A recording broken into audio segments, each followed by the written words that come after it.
Ang pag-ibig ay pagpili. Love is not just about love. Mahal kita is never enough. It never ends there. Nagsisimula ang pag-ibig kapag desidido at nakapili ka na.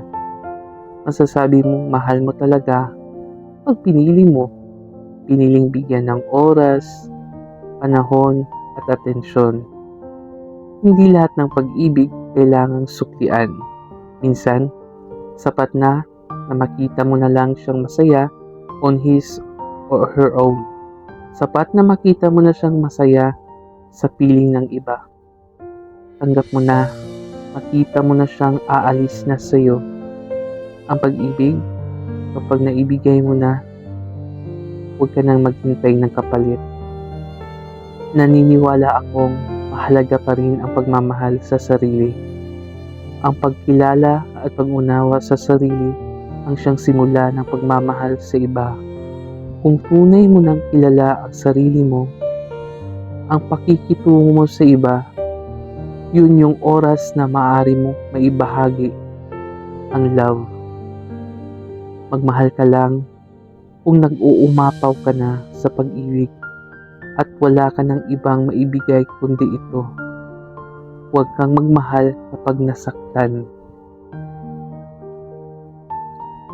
Huwag kang magmahal agad kapag naglalaro lang.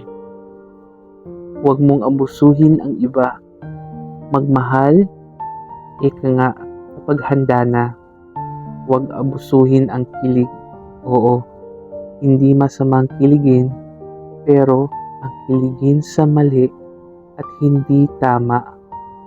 Maling-mali talaga. Una, alamin mo ang worth mo.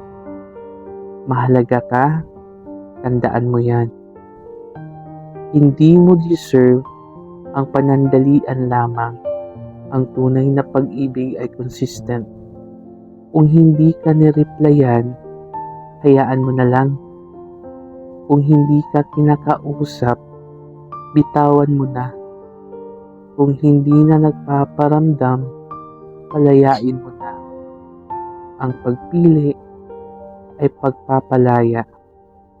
Matagal man, siguradong may darating at darating rin.